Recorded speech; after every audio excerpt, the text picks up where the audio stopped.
The court is going to find you guilty. There's to be no unsupervised contact with minors. With regards to punishment, state, what are you requesting? Your Honor, we're asking for the 10 years in prison. Defense, what are you requesting? Judge, I asked that he be sent, continued on probation and sent to ISF for a period of time to get his thoughts together. The court is going to find you guilty. The court will sentence you up. All right, everyone. This case is absolutely insane. A defendant is sitting in court right now, waiting to hear whether he's walking away with probation or spending the next 10 years behind bars. The stakes couldn't be higher. Here's the situation. This guy caused a serious car crash that left his passengers badly injured. But instead of helping them or calling for assistance, he abandoned the scene and left them there. Seriously, who does that? Crashes happen, but fleeing when people are hurt? That's where the law draws a hard line. Leaving the scene of an injury accident is a serious felony, and judges don't take it lightly. So what do you think? Is he about to dodge prison time, or is this the moment his life takes a drastic turn? If you enjoy intense courtroom moments like this, make sure to like and subscribe. Now let's rewind and see how this whole situation began. You're charged with failure to stop and render aid, serious bodily injury. That's a third-degree felony. The range of punishment is anywhere from 2 to 10 years in prison and up to a $10,000 fine. Did you understand? Yes, Your Honor. So you have a car accident, and your go-to is to leave. Why would you leave a car accident? Everybody had left, and I just left myself. Well, no, everybody didn't leave because there were two people remaining in the car, trapped, and somebody had to help them out. So why would you leave injured people behind in the vehicle? I was one of those people injured in the car. And then I got out. They held me out, and then I walked home. Wait, this is not where he's going to pretend he wasn't driving, is it? We're pleading no contest, Your Honor. Okay. So again, why would you leave someone behind in a vehicle that's injured? You got out. Did you go to where they were sitting on the curb and speak with you? No. Okay. No. Did you call for help for anyone? Why not? Just being ignorant. You see, let me just tell you what I know about life from my time on the planet. And I think I can say this because I have more of my life behind me than in front of me. Yes. Is that big things somehow ends up snowballing for young people into bigger things. Number one, there shouldn't have been any speeding. Number two, nobody should have taken any drinks and driven. And number three, if there's an accident, you call somebody. If you would have stayed and helped, if you would have called somebody, guess what? We wouldn't be here for a failure to stop and render aid. So how are you getting around town without driving? I take the bus. I'll walk if I have to. I have a daughter that I have to support. So How old is your daughter? she just turned 1, March 13th. Are you and the mother together or no? Sort of. We talk. We're not married, so we don't live together. How far did you go in school? I stopped at 11th grade. Why? Just struggling with my family. What does that mean? Like, I have to take care of my little brother sometimes, most of the time, because my mom is just not healthy. So I'm really like their dad, and I'm always there to help them out and stuff like that. So What do you mean she's not helping? Where is she? she lives with her mom. Yeah, she lives with my grandmother. And so how old is your little brother? My little brother, he's 13. So where is your little brother living? He lives with me with my uncle. So was Child Protective Services involved? Yeah, they're talking to my mother right now. So there's a case, I think, that's open with my mother. So what are you planning on doing for the rest of your life? Are you going to be working at Bohannon's or are you doing something else? No, I was gonna work at Bohannon's for a little bit until I get my own apartment, and then get my GED and eventually try to join into the military with my friend. So now this guy is standing in front of the judge trying to explain that he wants to turn his life around. According to him, he plans to join the military and build a better future, basically step up and become someone people respect. Sounds great on paper, but there's a huge problem. This is the same guy who left his injured passengers behind after the crash. That's not exactly the behavior of someone leading by example. The courtroom isn't a place where promises alone fix everything. The legal system focuses on accountability, and a felony hit and run involving injuries can carry a sentence of up to 10 years in prison. And judging by the look on the judge's face, it's clear they've heard every excuse imaginable. What do you think? Should his plans for a better future matter in this case, or is the damage already done? He also brings up his difficult childhood, almost like it should explain everything.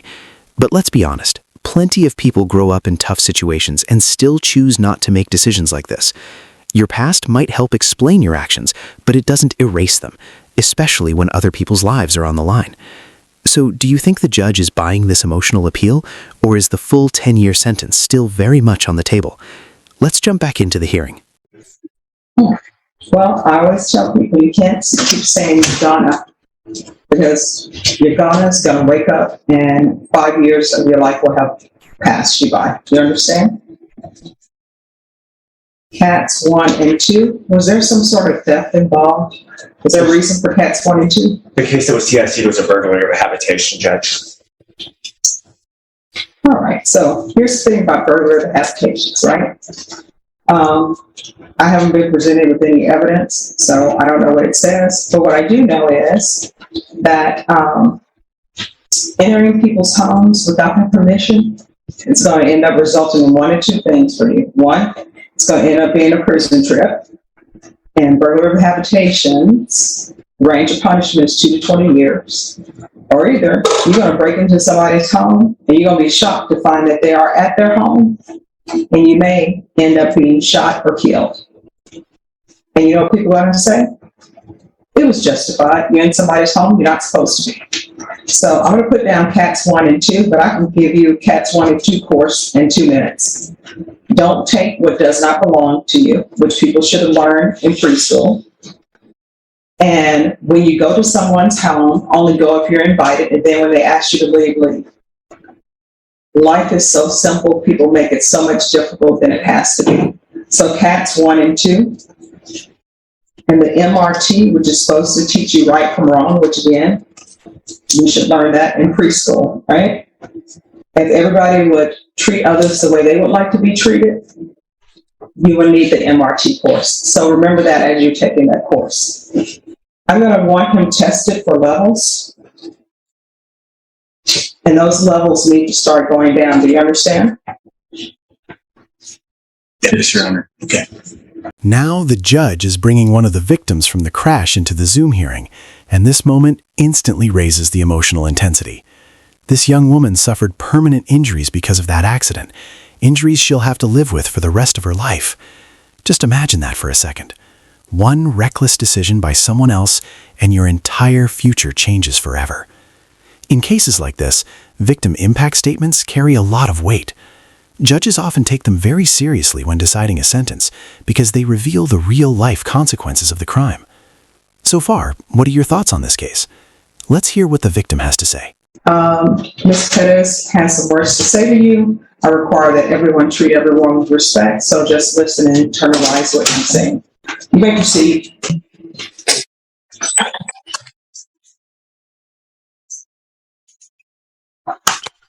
After everything,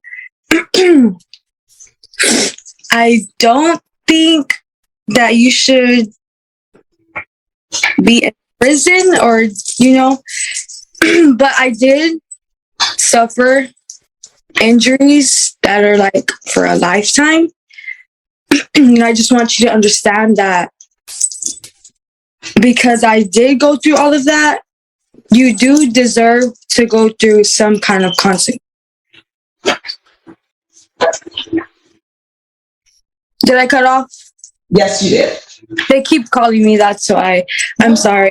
But yeah, that's all I have to say. But I do forgive you. Like, it happened. It's been a long time already, but I just didn't, I hope you just know where I'm coming from, James. All right, thank you so much. Do y'all need to speak with her?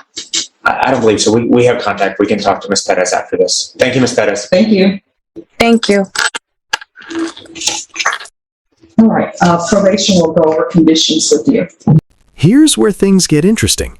The judge originally decided to give this guy probation instead of prison. Considering the alternative was a potential 10-year sentence, that was actually a pretty generous outcome. But the story doesn't end there, because in the next hearing, this same guy is back in court again. And the reason? He refused to cooperate with his probation requirements. Think about that for a second. He was given a chance to stay out of prison and somehow managed to throw it away. Now the judge is about to confront him, and things are about to get intense. Personally, probation seemed like a fair decision at the time. It's meant to give someone an opportunity to correct their path without immediately sending them to prison.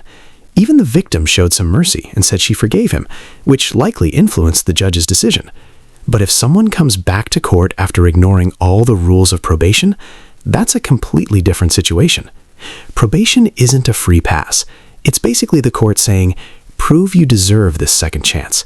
And if you fail that test, the original prison sentence suddenly becomes very real.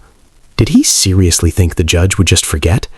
Let's jump into this heated hearing, because the judge looks ready to make a point. Drone did then and there fail to report to the supervision officer as directed for the months of January and December 2023 in violation of condition number 4.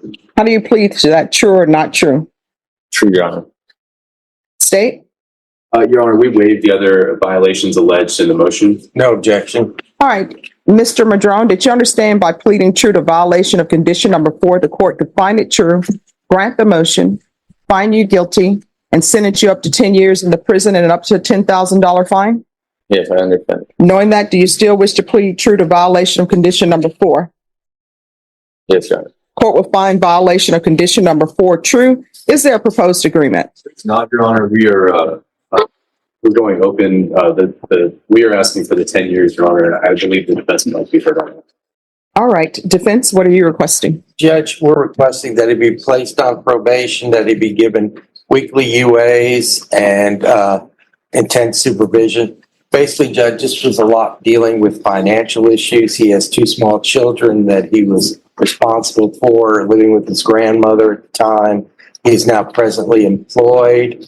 I believe he has the resources now to continue taking drug testing and support his children. So I think basically, Judge, if we do weekly UAs and ISF and put him back, not ISF, but intense supervision, that he's able to complete the probation successfully.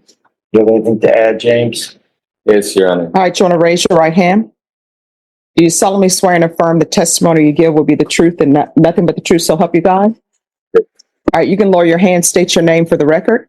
James Madron.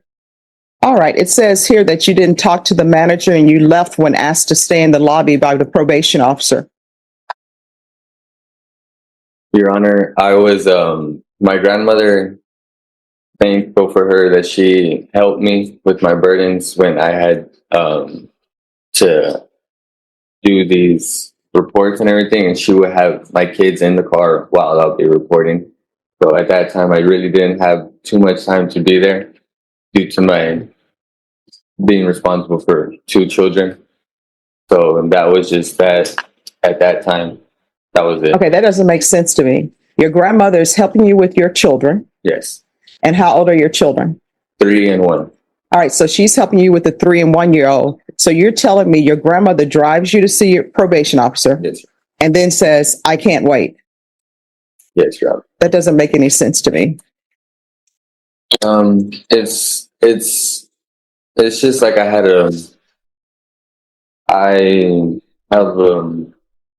real no support, really none. It's just me out there. All right, so your grandmother is not supporting you. Well, in a way she is. Now, this guy is trying to explain why he stopped communicating with his probation officer. First, he says he had to pick up his kids. All right, maybe that's understandable. But then things start getting messy. He claims his grandmother was helping him out, only to immediately change his story and say he actually had no help at all. So which one is it? You can't keep changing your explanation and expect a judge to just go along with it. At this point, the story sounds like it's being put together on the spot, piece by piece. What do you think? Does any of this sound believable?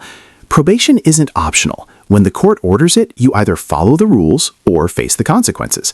But instead of presenting a clear explanation, this guy keeps shifting his story. If I were the judge right now, I'd definitely be questioning everything he's saying.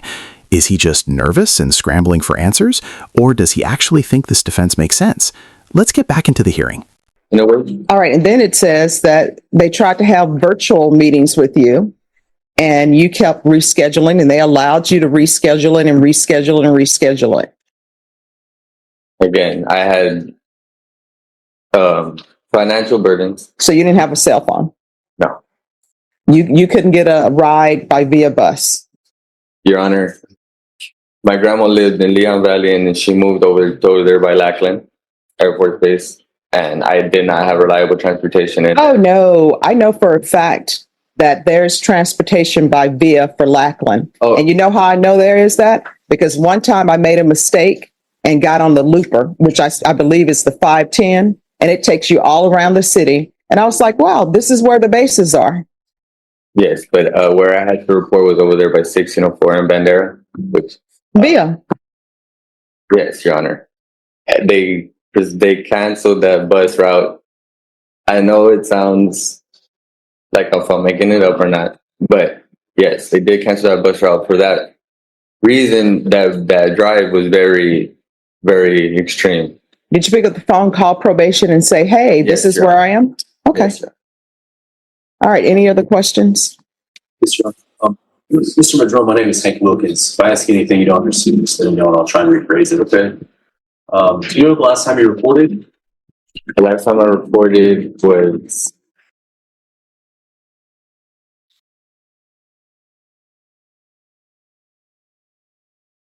This year? yes. It was this year? So would you be surprised when the probation thinks the last time you reported is November?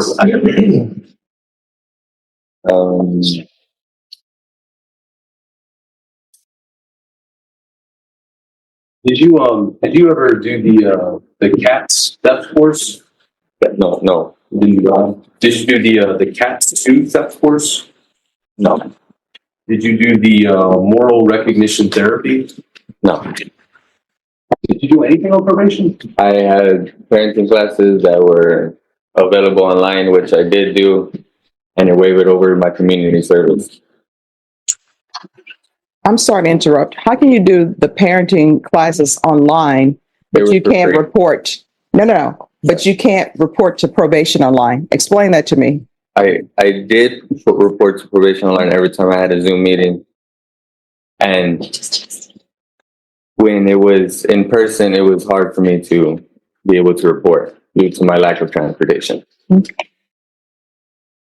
you remember telling probation in January of this year they're not going to do anything? Do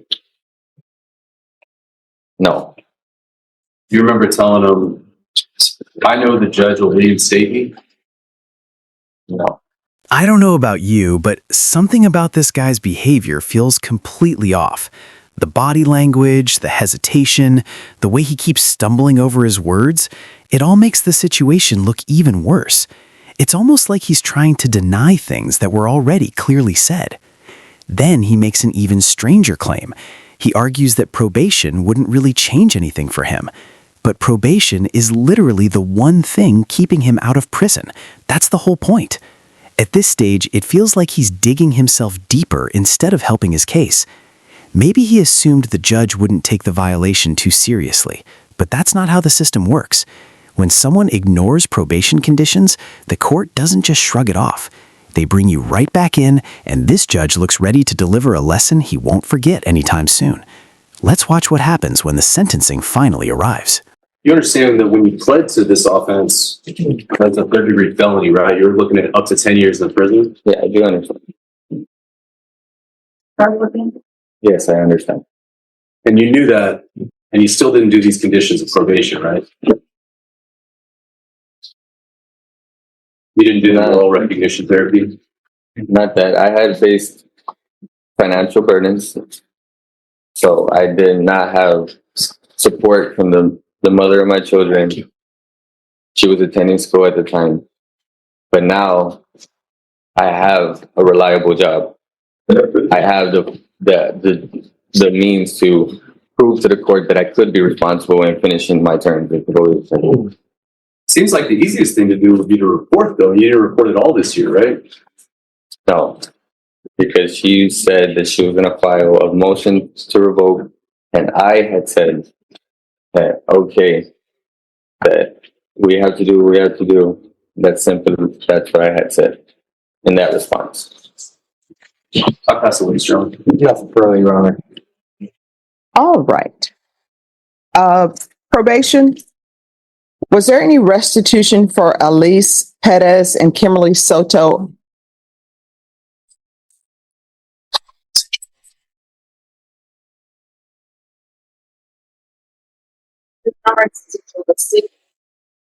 All right. So this is what the court is going to do. The court is going to find violation of condition number 4 true. The court is going to find you guilty. There's to be no unsupervised contact with minors. With regards to punishment, state, what are you requesting? Your Honor, we're asking for the 10 years in the prison. This is a third-degree felony. This is a SBI, Your Honor.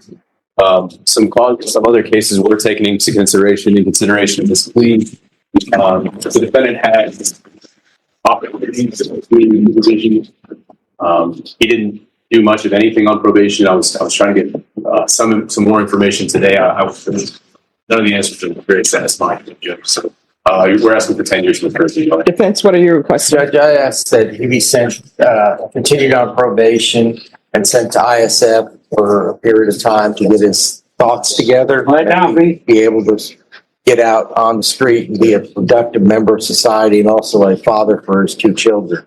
All right. Oh, yes. You wanted to add something? May I address the question? Sure.